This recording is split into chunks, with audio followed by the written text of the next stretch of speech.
Hey everyone, AmberFrmThVault here. Welcome back to more of the Knife Sisters. We're going to go ahead and just jump right back in, but before we do, I just wanted to say thank you so much to the publisher for giving me a copy of this so I can go ahead and play it for you here on the channel. Before we jump in, I do want to remind you too that there are some themes in this game that might be disturbing to some, including BDSM as well as some heavily sexual themes. So just remember that this is probably more of a rated R game.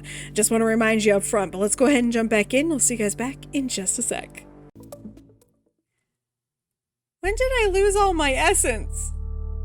Oh, it had been a long night. I hadn't come home until 8:30 in the morning, and then I took a bath and almost fell asleep in the tub. Now I'd been awake for an hour, and I was already bored. Perhaps I should do something. See someone, maybe? Oh, okay. Well, it's Saturday, so we said we would see Naomi, so I think we are supposed to. It was early evening when I walked over to Naomi's place. She didn't live far from me. The sun shone and birds were singing as I crossed the square to get to her place. She opened with a smile on her face. We went into the apartment. I've been looking forward to this a lot. I could feel her anticipation. I bet you have, she laughed. So, do you want to play? Well, that would maybe depend on exactly what she had planned. Sure. Cool. She grinned. I'm going to put you in a chair and immobilize you, if that's okay with you. I guess. Okay. Go ahead. Can you take your t-shirt off? Sure. Naomi got a chair and put it in the center of the room. Sit down. I sat on the chair with my hands in my lap. She got a small table and put it beside the chair. I want to prepare some stuff. She went back and forth, gathering all sorts of equipment and putting it on the table. I followed her movements with amusement. She really enjoyed this, I could tell. The last thing she got was a large roll of plastic wrap. She held it up to me. My favorite. Of course. Okay, so let's set the stage here. She looked at me with a mischievous gaze. You, sweetie, are the purest being ever, a truly innocent baby, raised in complete oblivion of the sins of the outside world. I laughed. Right, if that's what's needed. You wanted the blood of an innocent, didn't you? I sure did. So you've always slept with your hands on the cover, never understanding what other people were about when they were talking about those words that I will not say because you two will not let me say them. So go ahead and read it on your own. Because you'd never experienced anything like that. I shook my head. I have no idea what that is. Now, this is a very trustworthy scientist who has gotten you into her lab to make some experiments on you. Because that kind of innocence you have is very rare. It's only found in about 1 out of 1,000,000 people. I see. Those experiments are completely harmless, though. I just need to fasten your body very securely to this chair. She got a roll of duct tape from the table, and then wired it 2 laps around my chest. Oh, okay, to attach me to the back of the chair. And she got a bundle of rope from the table. She fastened my right hand to the chair, and then she pulled the remaining rope downward. She tied knots around my feet, securing them to the legs of the chair. All right? I nodded and she smiled. She then got the plastic wrap, completely harmless, as I said. She took some plastic off the roll and started wrapping it around my body. It made me thoroughly stuck. I felt confined inside the hold of the wrap. You're a very good babe. Now I'm just going to take the tiniest blood sample from you. My heart let off a couple hard, irregular beats. Damn, I was hoping to be fine with this. Now I felt something tingling in my cheeks, in my arms, and in my legs. There's something I have to tell you. She stopped her movements. It's that I really don't like needles. Oh, I see. I'm trying to learn to handle it, though. I had no idea why I felt that way. I mean, it's just a very thin stick going through the skin. I felt like such a stupid thing to be afraid of. Well, you're in good hands. Scientists know exactly what to do. No need to worry at all. But of course, if you want out, just say so. No, I'll try. She kept still for a moment. But you have no problem with knives? The thought of a knife doing the same thing didn't bother me at all. Rather the contrary. I don't. I like knives. Good. And then I can reward you later. She put on a pair of latex gloves. Now give me your arm. She fastened a tourniquet around it. My blood vessels started curving up beneath the skin. I guessed it was time to puncture. My heart was beating so hard I felt it should be audible. I closed my eyes as she put the needle in, but then I forced myself to open them. I gazed at what she was doing. She was trying to draw some blood. I kept watching. It worked. She attached the sample bottle and immediately filled with blood. She released the tourniquet, withdrew the needle, and put a folded tissue onto the injection site. You okay? I nodded. My mouth was dry, and my heart was still pounding, but not at the same pace as before. Can you hold that for a sec? I held it. She moved the bottle a couple of times back and forth. Then she got some tape and taped the tissue in place. Well, you did great. She hopped up. I'm just going to put this in the fridge. She came back from the kitchen. My heartbeats had regained their normal pace. I almost felt as if I had gone through a trial. And yeah, I had definitely passed the test. She smiled. Now I have everything I need for my experiments. There are just some things left. I wondered what she was up to now. What's that? She didn't respond. She approached me. Now she had the most sinister look on her face. She came really close and took a hold of my chin. She forced it upwards. I must also take samples from your lips. Uh-huh. She started licking my lips, sucking my upper lip, the lower, then biting it. The pain was sharp, but not uncomfortable. I sensed blood rushing through my veins, gathering in the center of my body, making me really hot. She kept biting and sucking my lips. Then she rose, towering above me. She started touching herself. Again, YouTube. Outside of the bra, pushing them together. My breathing got heavier. She kept massaging herself right in front of me. I suddenly felt as if I was about to explode. She moved her bra, revealing both of her body parts. She leaned forward, shoving them right into my face. Tongue. I put my tongue out, touching one of her. It was as if the flash went right through me, transferring from her skin to my tongue. It immediately got hard. She held on to it with one hand, moving it against my lips. I licked it, sucked it, and gave it a soft bite. Now she made sounds from pleasure. I couldn't resist biting a little harder. Ah! She retracted, looking mean. Be good, or I'll slap your face. Okay, I'll be good. Let's see. She approached me again, steering it right into my mouth. I immediately let my teeth pierce it. Ow! That actually does sound ow! She retracted and gave me a hard slap across the face. Then she took firm grip of my chin. Are you going to be good? No.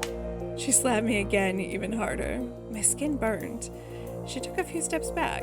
Then she picked her top up from the floor and put it back on. That's what happens when you disobey. She turned to the table and took out a small knife. My heart skipped a beat. So I'm going to use this to cut through that wrap, okay? I nodded. Do it. She started cutting through the plastic wrap really slowly. The knife tip scraped against my skin. My mouth got dry again. This time it wasn't from angst. I held my breath as she slowly cut the plastic open. Naomi looked really concentrated. It was like the whole of my body was tingling. The knife left thin red marks on my skin. The plastic was opened. She raised the knife once more, and she slowly let the tip follow the line of my body from my chin, over my chest, my stomach, stopping right in front of my groin. She pressed the knife lightly against my shorts. I was burning. You like that? Mm-hmm. She did it once more, a little harder, and I sensed a shatter within. She smiled confidently, then put the knife away. Continue this at some point, don't you think? She started removing the pieces of plastic and cut open the duct tape. Then she released my feet from their ties. "You're free, my little bird." I guess she was very content now that she had gotten me where she wanted. I didn't really want to admit that I had liked it. Then again, I was certain she already knew. I'd gotten my stuff together. We stood in the hallway. "Thanks for letting me come over. It was my pleasure." She totally had a point there. I guess that's true. All right, we are off to do the blood thing. A little nervous about this. It was with a feeling of pride I grabbed the little sample bottle from the fridge and approached Dagger's room. My heart was beating at a steady pace, faster than usual, and my cheeks were hot. I couldn't help but thinking of her as someone intensely attractive. Definitely weird, but still attractive. I had dreamt of her the other night. She was standing in front of a fire. She was naked. The flames lit up her body. I was watching her from a distance, and then a snake slithered through the grass. It was blue, wet, cold. It moved up her body and started to crawl upwards, winding itself around her, leaving a trail of blue liquid on her skin. But snakes don't have blue. They're not wet. Everyone stop assuming snakes are wet. Please. They are dry. They're not slimy. She let off an excited gasp as it squeezed her. In the dream, I wanted to do as the snake did. Go up and touch her skin, intertwine with her flaming body, burn with her. But I knew I would hurt myself if I did, so I kept still, watching her from a distance. Now I was standing outside of her door. I gave it a couple of knocks. "Welcome." Candles were spreading a soft light. The incense created a space of its own. "Come with me." She showed me that I should step into the circle on the floor, and then we went to the center of it. She looked me in the eyes. "How are you feeling today?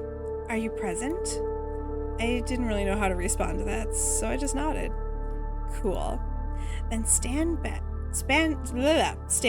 to back with me." "Okay." We turned and stood so that our backs touched. "I'm going to create a circle around us. When I move, you just follow." She brought out her knife and pointed it outward. Then she started to turn. I followed. She mumbled indistinguishable words as we did a full circle back to back. She lowered the knife. "Thank you." There was something about her today. She was fiery. It was as I could sense something dark and earthy, sexual energy around her. Was it just because I had dreamt about her? I didn't want it to affect me. But it did. The soft light, the incense, the knife, they all added to that feeling. I tried to shake it off. "What are you doing?" "Nothing."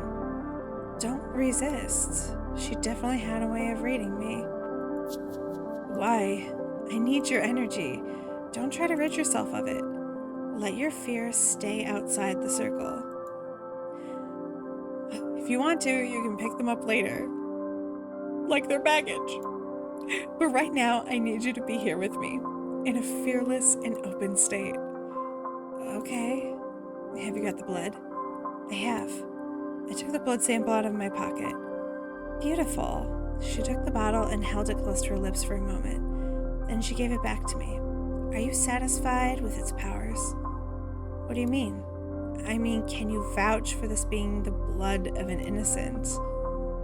That was a hard question. It definitely is. "Are you sure?" Because I sense some kind of ambiguity in its energy. Like it has some quality of innocence to it, but maybe not in its entirety. I want you to be honest with me. If you have doubts about its quality, you should speak up. "Well, I think its quality should be fine." "The blood comes from me." I suspected that. "So then what does innocence mean to you?" I felt pressured. "It means that you go through life with an open mind, not letting others' thoughts affect who you are." She nodded. "Right. I accept that." I felt relieved. I really hated lying. So now, I want to invite you to the ceremony. It's about restoring innocence, getting rid of dark, rotten feelings, and letting burdens go. Do you want to join me in this? I'll join you. Sweet.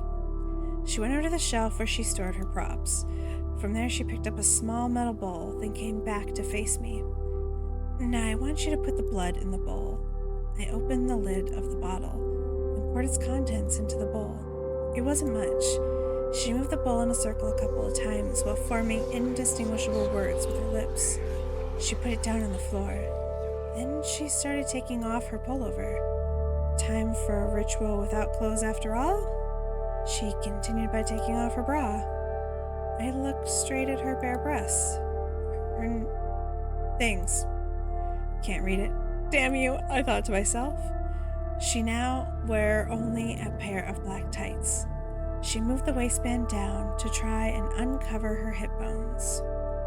We are gathering earthly energy tonight. Okay.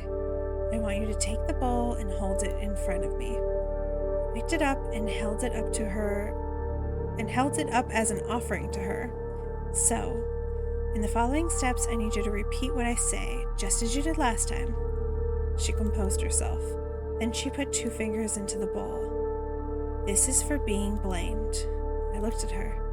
Oh yeah, it was my turn to speak. This is for being blamed. She put the finger to her chest.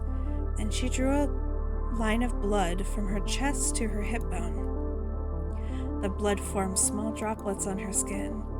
She dipped her fingers in the bowl once again. This is for not being believed. This is for not being believed. She drew a line from her chest to her other hip, then dipped her fingers in again. This is for being abandoned.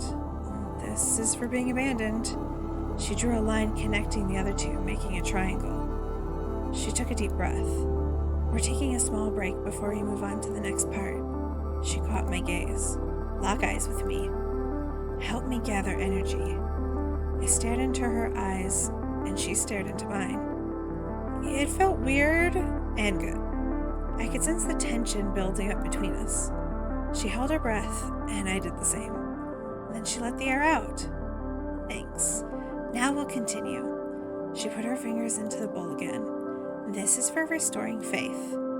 This is for restoring faith. She put the finger to her area, a line, and drew a line down to her belly button. This is for believing. This is for believing. She then did the same thing in another area. This is for connection. This is for connection. I had a hard time concentrating on repeating those words. Lastly, she drew a line from one to the other. I looked at her. The lines of blood were smeared out, but I could see the hexagram on her body. Now give me your hands.